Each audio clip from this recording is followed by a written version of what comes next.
ila hadratin Nabi Mustafa Sayyidina Muhammad Rasulullah sallallahu alaihi wasallam wa jami' azwajihi wa dhurriyyati ahli baitihi wa jami' ikhwanihi minal anbiya wal mursalin wal awliya wasyhadu wassalihin wassahabati wa tabi'in wal ulama wal musannifin wa jami'il malaikatil muqarrabin alaihi wassalam wa ila hadratis sultan awliya asy-syekh Abdul Qadir Al-Jailani wa Imam Bahauddin An-Naqsabandi wa Imam Abu Hasan Asy-Syadzili wa Imam Abu Hamid Al-Ghazali wa Junaid Al-Baghdadi wa Imam Abu Yazid Al-Bastami wa jami' sadati sufiyah wa imat wa ila hadrati Imam Abu Hasan Asy'ari wa Imam Abu Mansur Al-Maturidi wa ila hadrati jami' a'immatil muhadditsin wa jami' a'immatil fasihin wa jami' a'immatil mujtahid mutlaq Imam Maliki, Imam Hanafi, Imam Syafi'i, Imam Hambali wa ila hadrati jami' ulama amil mukhlisin wa ila hadrati jami' auliya tis'ah fi Jawa khususan Mbah Kadir Ahmadullah Sunan Ngampel wa ila hadrati Mbah Syed Jumatul Kubra wa ila hadrati Mbah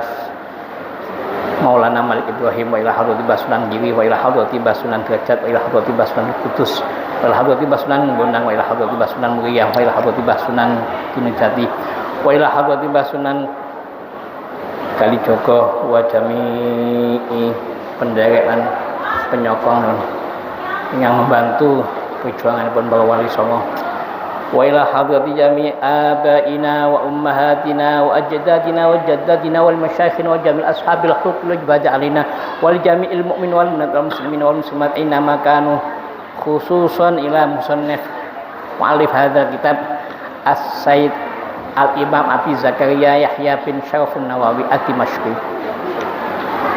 wa usulihi wa fu'i wa dhurriyyatihi wa man intasaba ilaihi wa ila hadrati jami'i man hadara fi hadzal masjid al-Fatihah a'udzu billahi minasyaitonir rajim bismillahirrahmanirrahim alhamdulillahi rabbil alamin arrahmanir rahim maliki yaumiddin iyyaka na'budu wa iyyaka nasta'in ihdinas siratal mustaqim siratal ladzina an'amta 'alaihim ghairil maghdubi 'alaihim waladdallin amin. Sudah mari Fatihah. Nuwun dhateng Allah mugi-mugi kula panjenengan paling sehat, selamat, paling panjang umur sing saleh, panjang umur fi taatillah, panjang umur fi barakatillah, panjang umur fi karomatillah, panjang umur sing saged memperjuangkan kelanjutanipun ulama-ulama lan para wali. Al-Fatihah. A'udzu billahi minasyaitonir rajim. Bismillahirrahmanirrahim. Alhamdulillahirabbil alamin arrahmanir rahim maliki yaumiddin. Iyyaka na'budu wa iyyaka nasta'in ihdinas siratal mustaqim siratal ladzina an'amta 'alaihim ghairil maghdubi 'alaihim waladdallin amin.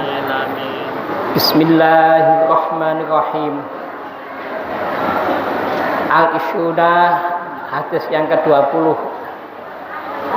Iku anhu saking sahabat Jabir radhiyallahu anhu. Qala dawuh sapa sahabat Jabir, arada ngarepaken sapa Banu Salimata. Bani Salimah. Ayan taqilu ingin pindah. Sapa Bani Salimah kubal masjid on ing cedheke masjid. Fa balagha mongko li sampe bidzalika kala mengkono niate Bani Salimah sampai Rasulullah sallallahu alaihi Rasulullah sallallahu alaihi wasallam faqala maka dawuh sapa kanjeng Gusti Rasulullah lahum marang Bani Salimah innahum qad balagani annakum turiduna antang taqilu urbal masjid. Inna husnul kelakuan ikut balago teman-teman sampai ni ingsun apa annakum sak temene sira kabeh iku tuhidu nang ngarepaken sapa sira kabeh antang takilu ingin ngalih atau pindah sapa sira kabeh pindah-pindah ubal masjid on cedheke masjid. Faqal maka nuli jawab sapa Banu Salimah. Naam ya Rasulullah. Naam nggih ya Rasulullah duh utusan Allah. Qad aradna teman-teman ngarepaken sapa kita zalika ing mengkono-mengkono intiqal kubal masjid. Faqala maka dawuh sapa kanjeng Nabi ya Bani Salimata hi Bani Salimah diyakum tuktab asayakum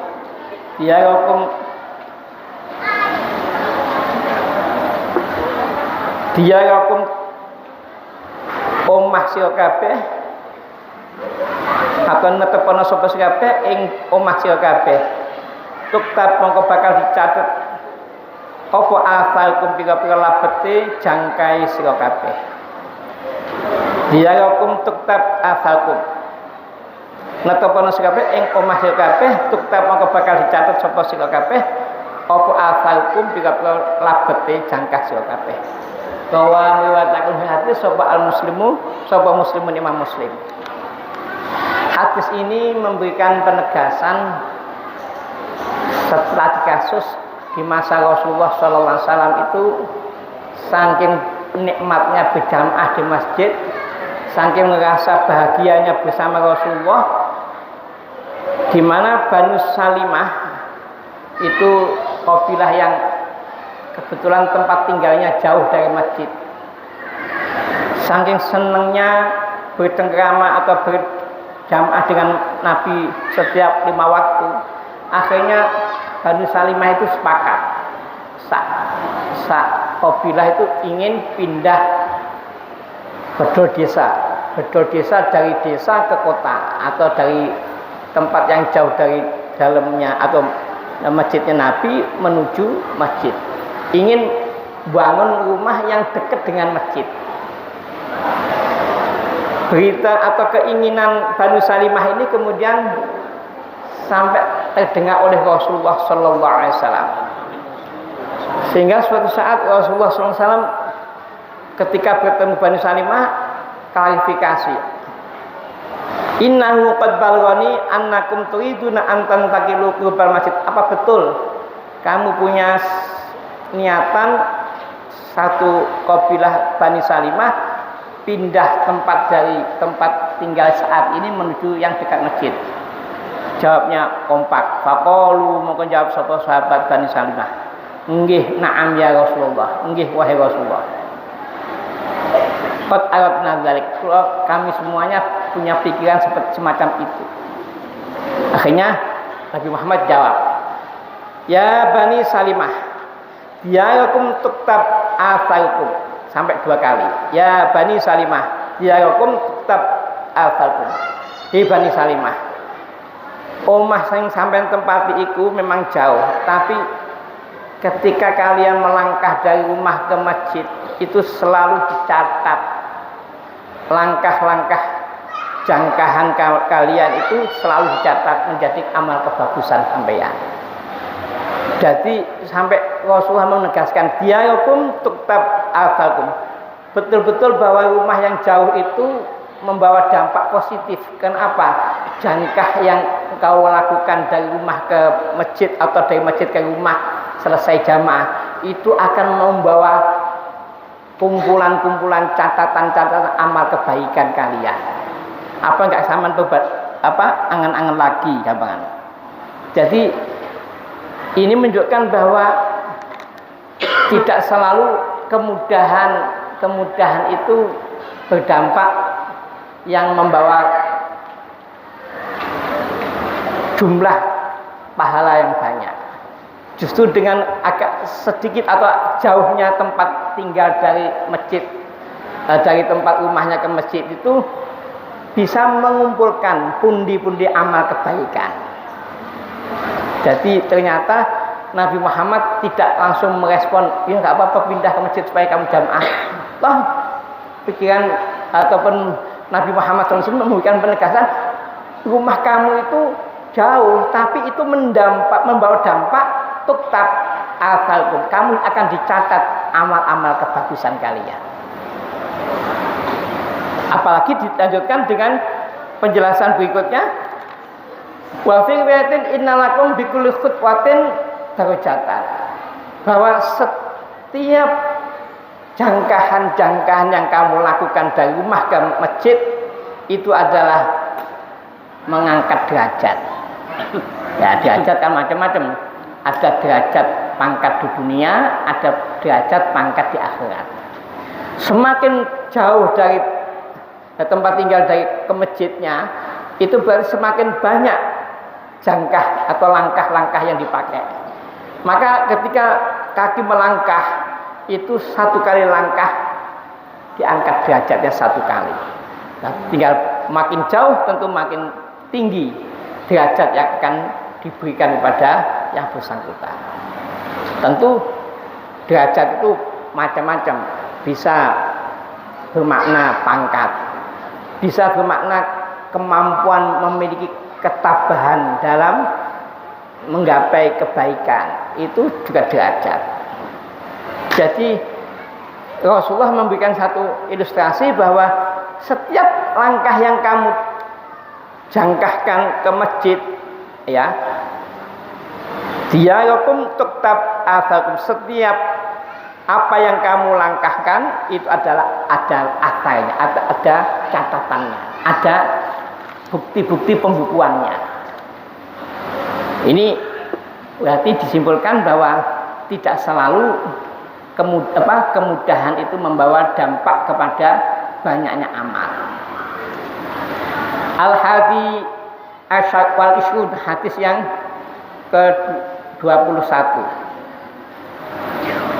An Abi Munzir Ubay bin Ka'b radhiyallahu anhu qala dawu sapa Abi Munzir, kana ana sapa rajulun lanang lam ora ngerti sapa ingsun rajulan ing lanang abadu kang luwih adoh kang luwih adoh minal masjid dibanding minal masjid saking masjid minhu tinimbang rajul. Wa kana ana sapa rajul wala tukhtiu ora ngepotaken sapa hu ing rajul apa salatuhu apa salatun salat. Fakira mengko didhawaken lahu maring rajul au fakultu lahu. Ini menunjukkan bahwa hadis ini ada dua riwayat, ada fakila, ada fakultu. Tapi ada aunya itu menunjukkan bahwa ada riwayat menggunakan fakila, ada yang mengatakan riwayat fakultu. Lau istawaita lamun tuku sapa sira himaron ing himar atau kendaraan. Taka bukan nunggang sapa sira hu ing himar fil zulma ing dalam kegelapan. Wa fi ramdha ing dalam waktu panas.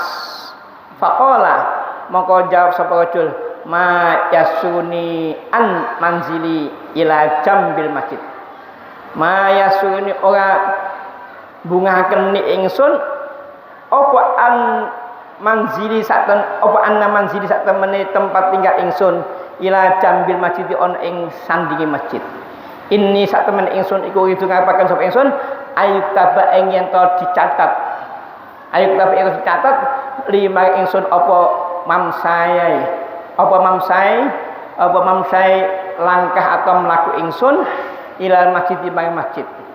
Wa ruju'i lan bali ingsun ila rojak idza rojak tunalkan bali sapa ingsun ila ahli mang keluarga ingsun. Faqala maka dawuh sapa Rasulullah sallallahu alaihi wasallam qad jama'a teman-teman ngumpulaken sapa Allah Gusti Allah laka masira zalika mengkono mamsai kullahu yaskabane zalik wa rawahu Muslim. Hadis yang ke-21 ini berbalik dengan hadis yang pertama. Hadis yang pertama tapi isinya sama. Hadis yang pertama menggambarkan Banu Salimah itu ingin berbondong-bondong bangun rumah yang dekat dengan masjid. Pikirannya supaya jamaahnya lebih tertib, lebih gak ketinggalan dengan Rasulullah. Itu akhirnya dijawab oleh Rasulullah, loh, langkah yang jauh itu justru menambah pahala. Tapi hadis yang ke-21 ini menunjukkan bahwa ketika suatu saat Abi Munzir itu mengetahui Nabi Munzir mengetahui karena rajulun la'lamu rajulan ab'ada minal masjid min. Saya mengetahui satu laki-laki yang belum pernah saya tahu lebih jauh tempat tinggalnya dibanding laki-laki itu. Nah, makanya dari jamaah Nabi itu yang paling jauh tempat tinggalnya adalah satu laki-laki. Enggak disebutkan namanya. Wa kana la tukhti'u shalatun. Tetapi laki-laki yang jauh itu tidak pernah ketinggalan pot jamaahnya dengan Nabi. Gampangnya sholatnya selalu tertib, padahal rumahnya paling jauh. Akhirnya ada yang punya iseng, mungkin ini Mas, aman main waduh gitu enggak? Kok enggak beli kendaraan saja? Kalau dulu khimar, mungkin saatnya kok enggak beli sepeda motor saja gitu. Atau beli sepeda nanti biar enggak jalan gitu. Jadi bahasanya sini lau istawaita himaron atau takabuhu fi dzulma wa fi ghamdha. Bukankah kamu sampean tidak beli saja kendaraan khimar, di mana khimar itu bisa kamu tunggangi untuk berangkat ke masjid ketika di kegelapan malam, subuh atau isya, atau pada waktu siang panas, zuhur sama asar itu kan panas, butuh kendaraan. Laki-laki ditegur oleh seseorang yang nggak disebutkan, ada yang mengatakan kila, ada yang mengatakan kultu. Berarti kalau kultu ya Abi Mundir sendiri yang menanyakan. Abu Mundir tanya, apa sampai tidak beli saja kendaraan atau khimar yang bisa menunggang membawa kamu sampai berangkat ke masjid di masa kegelapan malam atau di waktu panas siang? Jawabnya, faqala ma yasuruni anna manzili ila jambil masjid. Bukan itu yang menggembirakan saya ketika saya tinggal di dekatnya masjid. Inni uridu an ayyaktuba ini mamsyaya ila masjid. Saya menginginkan ketika saya jauh dari masjid, saya tetap jamaah. Itu mudah-mudahan akan dicatat ayyuktaba li, selalu dicatat oleh Allah jangkah-jangkah atau langkah-langkah saya menuju ke masjid. Warujui, dan kembali saya dari masjid ke rumah ila ahli. Faqala, mongko akhirnya dengan adanya satu dialog antara Abi Munzir dengan laki-laki yang jauh tadi, akhirnya Rasulullah menengahi. Qad jama'allahu laka dzalik. Oh, bagus. Yaitu yang teman-teman Allah sudah mencatat, mengumpulkan amal-amal ketika kalian melangkah berangkat ke masjid atau pulang dari masjid ke rumah, itu akan dikumpulkan oleh Allah. Bahasanya pakai qad jamaah fi'il madhi. Ketika qad masuk kepada fi'il madhi itu menunjukkan benar-benar sudah tidak diragukan lagi. Qad jamaah, teman-teman mengumpulkan sapa Allah kepada Allah, tenaga mangsira zalika mengkono-mengkono mamsyaikul lahu iskaben zalik. Jadi amal-amal yang diniatkan oleh pemuda tadi, berangkat dari rumah jauh, kemudian pulang juga jauh, tidak pakai kendaraan, itu ternyata diniatkan supaya saya bisa mengumpulkan pundi-pundi amal-amal kebaikan. Nah, saiki sing aduh hae tekate ngono mosok sing cedhek gak gelem jamaah nang masjid, kan ibaratnya ya keterlaluan. Apalagi sudah ada loudspeaker ya, setiap azan waktu sudah dikumandangkan. Nggak ada alasan, saya nggak tahu kalau sudah waktu masuk. Setiap 5 waktu masjid-masjid di Indonesia ini alhamdulillah bisa menyuarakan azan dengan kencang. Maknanya apa? Sepanjang telinga masih mendengar azan itu, maka sebaiknya dipaksakan ke masjid supaya apa? Nanti bisa mengumpulkan pundi-pundi amal-amal kebaikan, ya. Pundi-pundi amal kebaikan nanti ketika di padang mahsyar semua akan dibagikan amal buku catatan amalnya.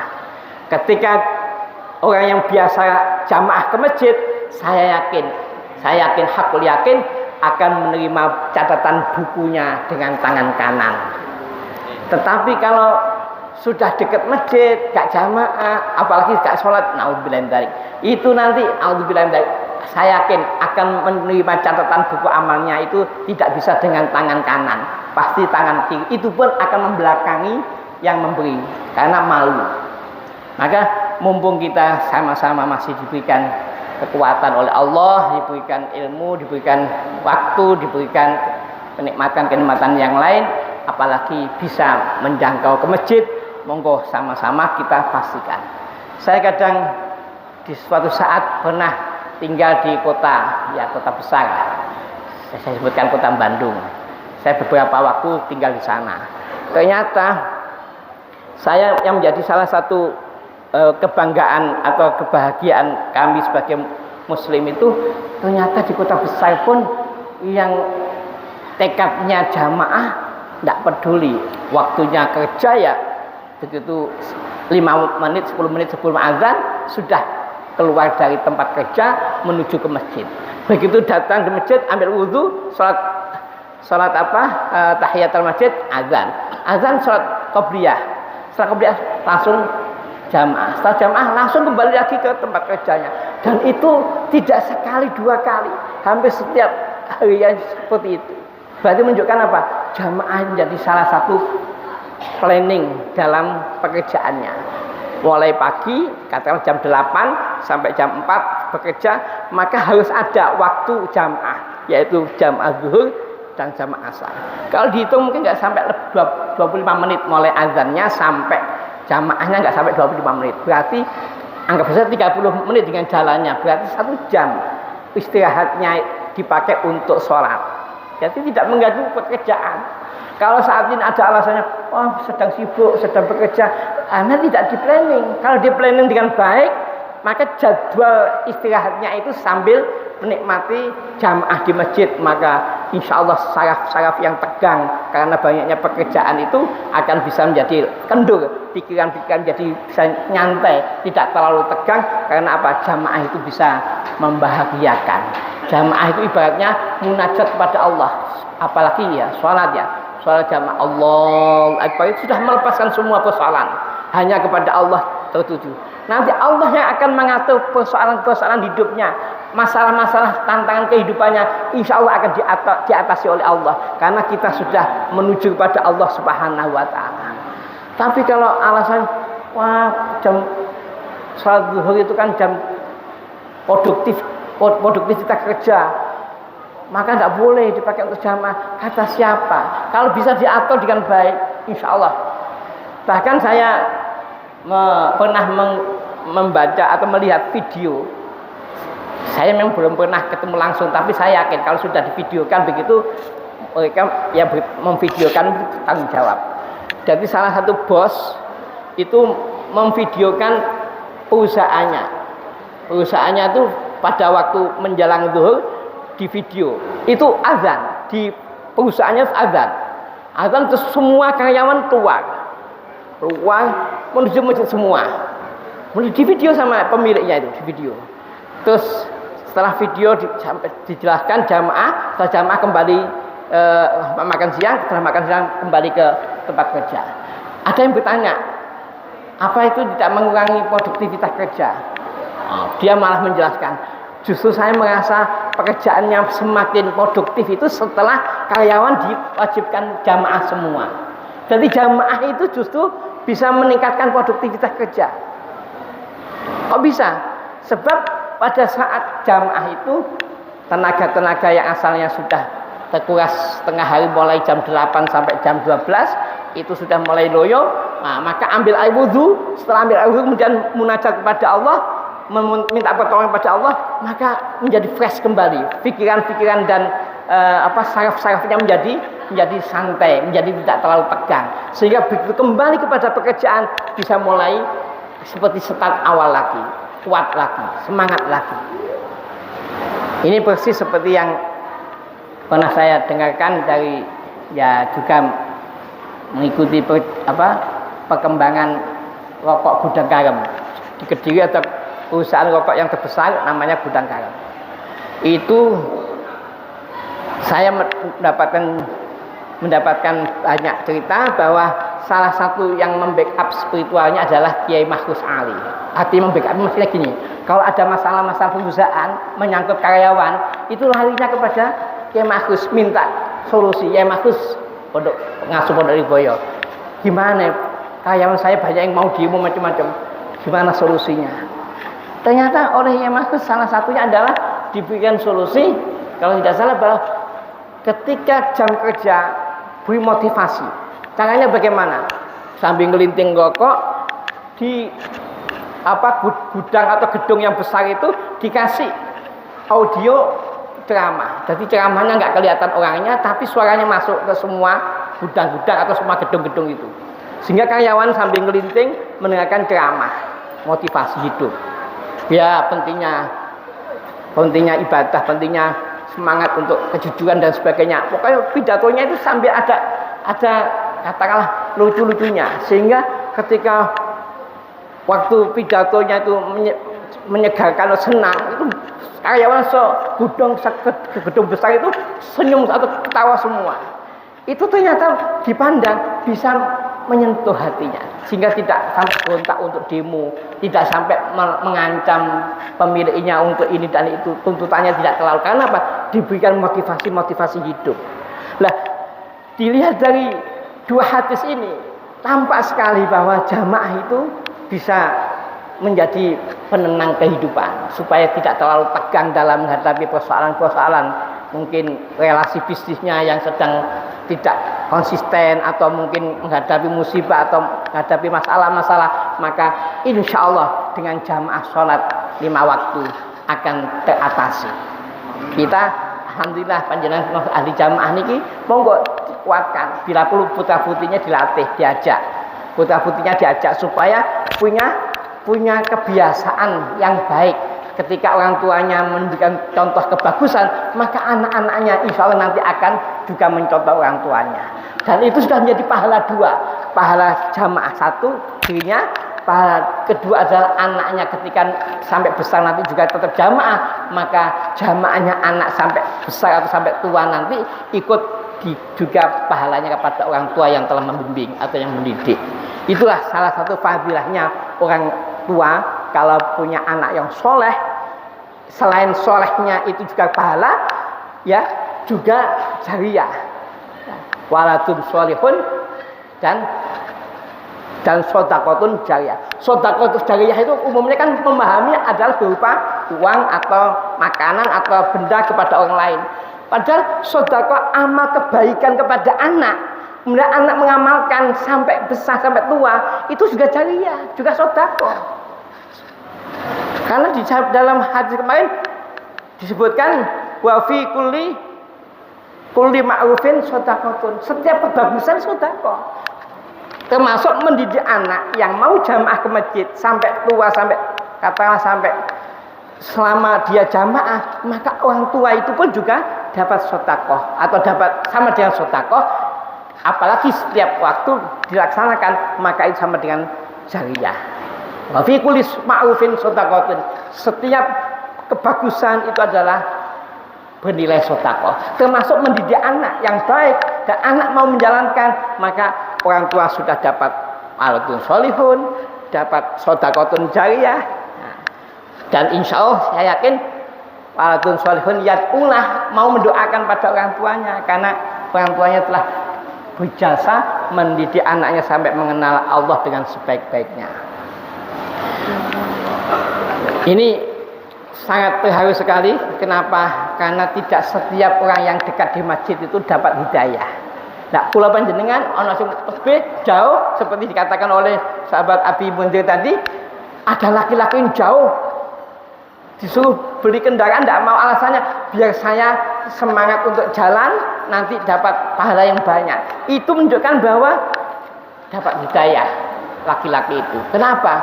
Karena dia mengumpulkan pundi-pundi amal jariyahnya itu sampai kepada perjalanan langkah-langkah sholatnya itu dihitung.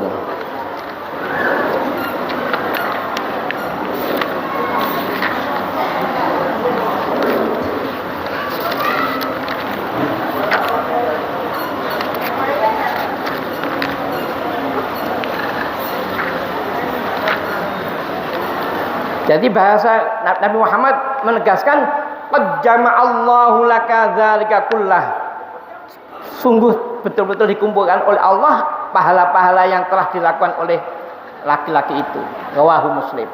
Kalau sudah meriwayatkan Imam Bukhari, Imam Muslim, insyaallah kita sudah tidak perlu ragu, karena itu adalah sudah recommended ulama-ulama ahli hadis sudah mengakui kealiman dan kejujuran, kedobitan, ya, itu kuat ingatannya Imam Bukhari dan Imam Muslim, sehingga riwayat kalau sudah muttafaqun alaih atau rawahu Bukhari atau rawahu Muslim pun betul sah kaki, ibaratnya sudah melalui saringan seleksi kesahihan hadis sedemikian rupa, sehingga kalau sudah mendapatkan stempel Imam Bukhari dan Imam Muslim, insyaallah sudah tidak kita ragukan lagi, nggak perlu kita khawatir. Wa fi riwayatin Ini asani wal isun. Asani utawi kang kaping pindho asani wal isun utawi kang kaping 22 iku an Abi Muhammad Abdullah bin Amr ibn As. An Abi Muhammad Abdullah bin Amr bin As radhiyallahu anhuma. Muga-muga pangridho sapa Allah Gusti Allah anhuma saking Abi Muhammad Abdullah dan Amr bin As. Qala dawuh sapa Abi Muhammad. Qala dawuh sapa qala ngendika sapa Rasulullah sallallahu alaihi wasallam arba'una khoslatan a'laha munihatul anzi. Utawi ana 40 tingkah a'laha kang utawi luwih duduhe khoslah iku manihatul anzi yaiku aweh powan atau susu powane wedhus kacang. Ma min amilin ora ana utawi wong kang bekerja ya malu kang beramal sapa amil bi khoslatin saking tingkah minha saking arbauna rajaan kono golek arep-arep rajaa sawab ya ing kono arep pahalane khoslah watasdiku mau'udhiha lan beneraken janji-janjine khoslah illa adkhalahu kejaba ngebokaken hu ing amil sapa Allah Gusti Allah biha kalawan khoslah al jannata ing swarga. Ini hadis menggambarkan tentang pintu-pintu kebaikan. Pintu-pintu kebaikan yang lain antara adalah disebutkan ada 40 macam. Salah satu 40 macam itu adalah memberikan apa? Powan itu susu kambing. Mungkin otawa ya, atau kambing bahasa kambing kacangan. Kambing yang kecil itu. Tapi susunya dikasihkan pada tetangga atau pada orang lain. Disebutkan ma min amilin ya'mal bi khalisat minha wa ja'al. Siapa yang beramal walaupun tak dengan susu gampangane umpama sakniki apa ya? Kasih sesetan susu Denko 1 set gitu. Berapa sih harganya? Tapi karena dia beramal adalah niatnya roja'a thawabiha, mengharapkan pahala dari amal kebaikan itu, watasdiqu mau'udhiha dan membenarkan akan janji-janji yang telah disampaikan oleh Allah, illa adkhalahu Allah biha al-jannah, maka dia akan dijamin masuk surga. Ibaratnya kasih permen atau ya makanan kecil itu asal niatnya karena Allah dan yakin Allah akan memberikan janjinya, menepati janjinya, maka Allah akan menjamin dia akan masuk surga. Illa adkhalahu Allahul jannah, maka dia akan dijamin masuk surga dengan amal-amal yang seperti itu, al jannah yang surga. Jadi pintu kebaikan itu banyak sekali.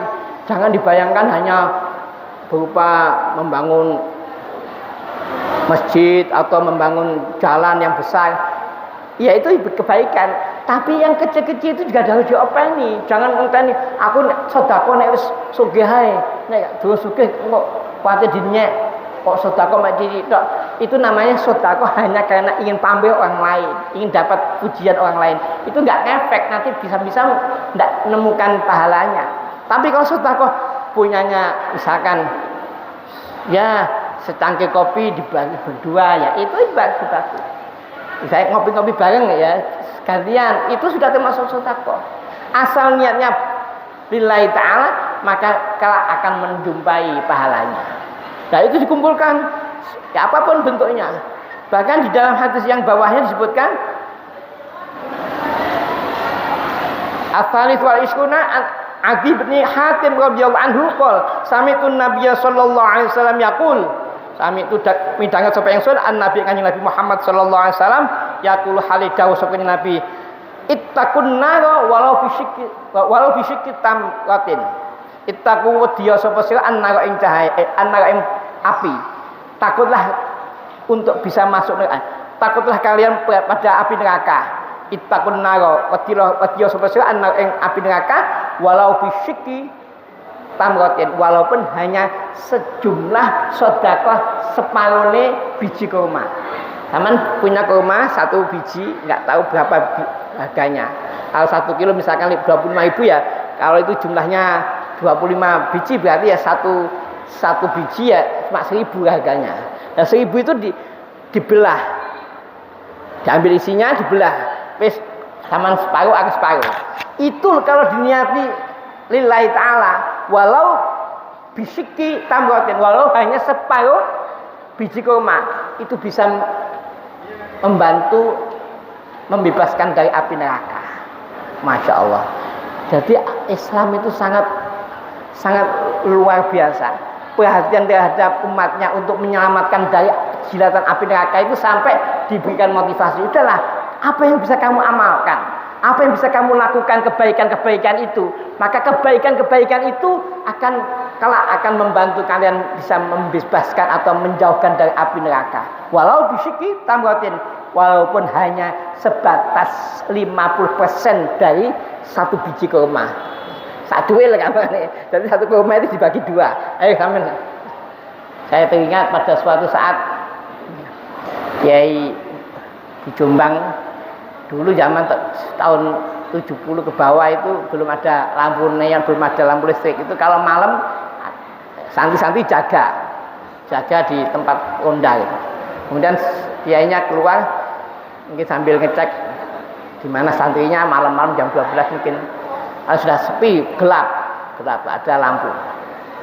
Nah kiainya datang sambil membawa rokok itu sudah seduh gini. Pikirnya anak santri yang ronda, wah anak rokok datang lumayan kena sasedotan ngono. Jadi Kiai Wahab mendekat pada santri kan gelap ya, kelihatan wajahnya. Begitu rokoknya dibawa gini, santri yang ronda tadi bilangin, "Kang, join Kang, sedotan aja." Jadi rokoknya diminta sedotan. Kang, dikiranya teman santri, Kang, join sedotan Kang. Akhirnya Pak Wahab yang mendekat tadi ya belum dikenali wajahnya, ya mendekat, kasihkan sama anak pondok tadi. Anak pondok yang ronda tadi begitu dikasihkan rokoknya kan otomatis berdekatan antara Kiai Wahab dengan santri tadi. Begitu disedot sama yang minta tadi, sedot itu otomatis lampu nyalanya api itu jadi terangkan ya, kelihatan. Sedot itu langsung padang, kelihatan wajahnya bawah, langsung peluwayu. Saking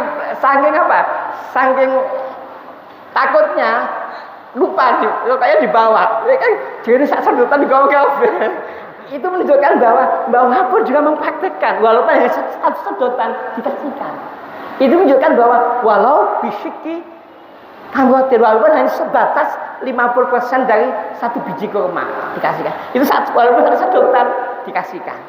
Ya walaupun akhirnya loh, jadi sedotan kok melayu kabeh. Itu menunjukkan dulu itu kiai-kiai itu sangat dekat dengan santri, luar biasa. Ini kalau cerita-cerita kiai-kiai masa lalu itu masya Allah dekatnya kepada santri, perhatiannya kepada santri, apa yang dirasakan dulu santri itu seakan senantiasa terpantau oleh kiainya. Maka cerita itu menggambarkan bahwa kiai-kiai itu tidak hanya ngaji tapi juga dipraktekkan. Walaupun diminta rokoknya itu dikasihkan. Begitu tahu kalau saat disedot kok padang, kelihatan wajahnya langsung meluai sampai di bawah rokoknya itu. Astagfirullahaladzim. Itulah lika-liku ya sebagai pengasuh santri itu biasanya ada lika-likunya. Tapi bahwa tidak kemudian terus akhirnya mencari tuh ya guyon lho jadi sedotan go kabeh gitu. Itu menunjukkan kedekatannya antara kiai dengan santri luar biasa. Bismillahirrahmanirrahim. Wa fi riwayatin lahuma, lan iku dalam siji riwayat lahuma kedua Imam Bukhari Muslim anhu saking Adi bin Hatim. Qala dawuh sapa Adi bin Hatim, qala ngendika sapa Rasulullah sallallahu alaihi wasallam, "Ma minkum min ahadin illa sayukallimuhu rabbuhu laisa bainahu wa bainahu tarjuman." Ma minkum ora ana iku saking sira kabeh min hati saking seseorang illa sayukallimuhu kejaba ngendika bertengkram atau omong-omongan hu ing ahad sapa rabbu pengarane ahad laisa ora ana bainahu antara rabbun wa bainahu antara ahad apa tarjumani penerjemah atau penyambung. Fayandu mongkon ningali aimana minhu. Fayandu mongkon ningali sapa ahad aimana ing luwih sisi ketangan minhu saking ahad. Fala ya mongko ningali illa ma kejaba bangkot damakan disik pema. Wayandu lan ningali as'ama kang luwih sisi kiwa minhu saking ahad. Fala ya mongko ningali illa ma qaddama kejaba apa dambe ahad. Illa ma kejaba barang qaddama disik ahad ing ma. Wayandu baina yadahi lan ningali sapa ahad baina yadai antara depane ahad. Fala ya mongko ora ningali sapa hak illan nar kejaba api tilqa akang tumiba wajah tilqa awaji ing tumiba ing selerane ahad. Fattaku mongko wedya sapa sira annar ing neraka. Walau bisik kita mengerti senajan kelawan sak separone kurma. Jadi ini tadi hanya langsung ambil kata-kata atau daunnya Nabi ittaqun nara walau bisyiki tamratin. Tapi yang hadis yang diriwayatkan oleh Imam Bukhari Muslim yang kedua ini gambarnya yang sama-sama dibenarkan oleh Imam Bukhari Muslim, riwayatnya panjang, kemudian ada bahasa fattaqun nara walau bisyiki tamratin.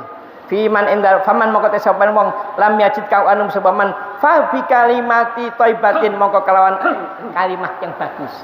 Hadis ini menjelaskan bahwa ada seorang yang saking mungkin ya saking khusyuknya, saking alimnya atau saking dekatnya mendekat pada Allah sehingga hampir-hampir semua yang diinginkan itu ya selalu mudah dikabulkan. Tidak ada antara dia dengan Tuhannya tidak ada penghalang.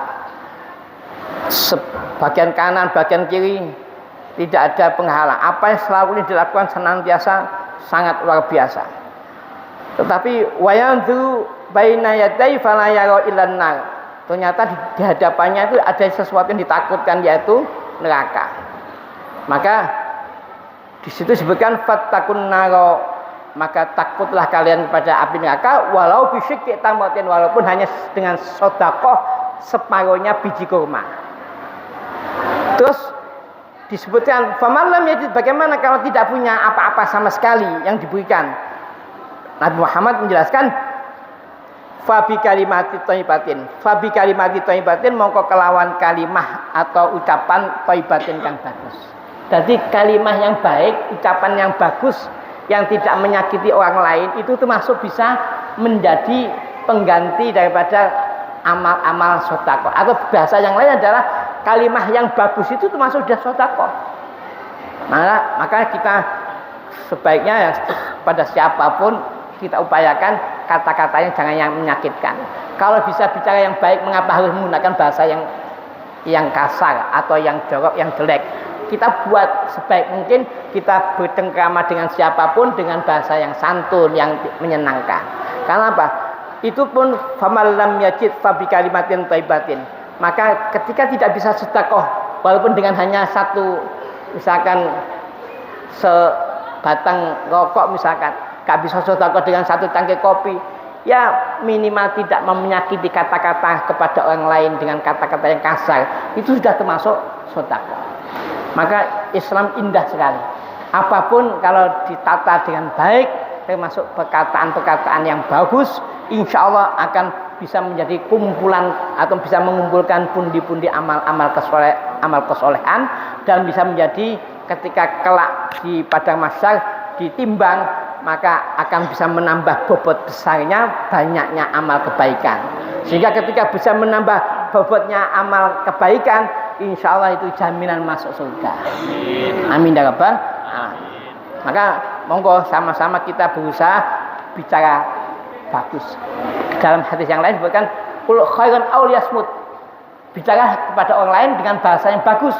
Nek bisa aw liyasmut. Kalau bisa ngomong baik, ya lebih baik diam.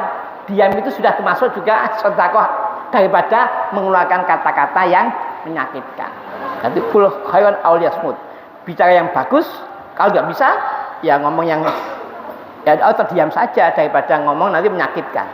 Dan saat ini malah naudzubillah dengan adanya medsos mestinya dipakai untuk ajang silaturahim, kok dipakai untuk saling menghujat, saling memaki, saling membuat hoax atau membuat fitnah itu naudzubillah. Apalagi diviralkan, wah tambah tanggung jawabnya besar sekali di akhiratnya nanti. Karena apa? Setiap orang yang membaca atau mendengarkan kata-kata hujatan atau fitnahan itu, maka itu juga akan ikut terbawa fitnah. Nah, semakin banyak tanggungannya, maka hati-hati mengupload apapun, jangan sampai membuka fitnah atau jangan sampai melakukan tindakan-tindakan yang membahayakan, termasuk kata-kata yang menyakitkan. Kalau nggak bisa membuat kata-kata yang bagus, lebih baik diam daripada mengucapkan sesuatu yang menyakiti orang lain. Bismillahirrahmanirrahim. Ar-Rabi'u Ishun, hadis yang ke-24.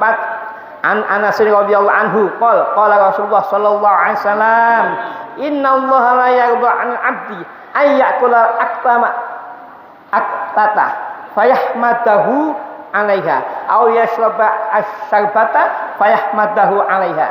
Innallaha satun Allah iku la yarda yaktiridho an 'abdi saking perbuatan hamba ay ya'kula yang makan sapa abet al aklata ing makanan fayahmada mongko muji sapa abet hu ing aklah fayahmadahu mongko muji hu ing abet alih ing atase aklah au yasroba utawa minum sapa abet asyarbata ing minuman fayahmada mongko muji sapa abet hu ing Allah alih ing atase aklah ya alih ing atase syurbah.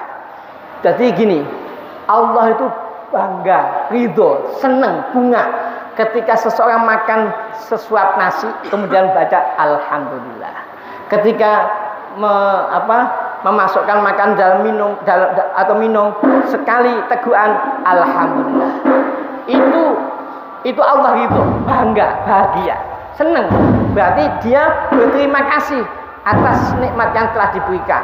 Lah khususnya kula kadang lali mangan apa meneh enak langsung ditelan lupa pada siapa yang ngasih, akhirnya langsung keluar gitu aja, lupa bahwa makanan itu adalah gak mungkin terjadi kalau tidak ada izin Allah. Maka sebaiknya memulainya dengan bacaan bismillah, selesai makan harus baca alhamdulillah. Apalagi setiap teguhan alhamdulillah, setiap teguhan alhamdulillah, itu insyaallah Allah ridho, bangga, bahagia kepada hamba itu. Mudah-mudahan kula panjenengan saged ngamalaken. Amin ya rabbal alamin. Tinggal satu hadis tapi besok saja nggih mungkin. Untuk berikutnya insyaallah minggu depan mudah-mudahan bagi selamat sehat nggih saged melanjutkan bab yang ke-14 tentang al-iqtisad fil ibadah. Nah, ini juga indah sekali. Dalam Islam itu indah semuanya. Pokoknya Mbak ngaji Riyadhus Shalihin ini kok gak tambah imane, ibadah kebangetan. Yang disampaikan adalah indah-indahnya dalam beragama Islam. Termasuk adalah pintu-pintu kebaikan sebagaimana yang telah disebutkan dalam bab yang lalu. Wallahu a'lam bishawab. Mudah-mudahan semuanya dapat berkah dari Allah Subhanahu wa taala dan semua yang menjadi wasilah ilmu ini sampai satu kula panjenengan muga-muga oleh Allah diberikan lipat pahala yang sebesar-besarnya. Amin. Al-hadiyan wa ala kulli niyatin sholihah. Al-Fatihah. A'udzubillahi minasyaitonir rajim. Bismillahirrahmanirrahim. Alhamdulillahirabbil alamin arrahmanirrahim. Mungkin iyyaka na'budu wa iyyaka nasta'in. Ihdinas siratal mustaqim. Siratal ladzina an'amta 'alaihim ghairil maghdubi 'alaihim. Subhanakallahumma wa bihamdika asyhadu an la ilaha illa anta astaghfiruka wa atubu ilaik. Subhanakallahumma wa bihamdika asyhadu an la ilaha illa anta astaghfiruka wa atubu ilaik. Subhanakallahumma wa bihamdika asyhadu an la ilaha illa anta astaghfiruka wa atubu ilaik. Ihdinas shiratal mustaqim. Wassalamualaikum warahmatullahi wabarakatuh. Waalaikumsalam warahmatullahi wabarakatuh.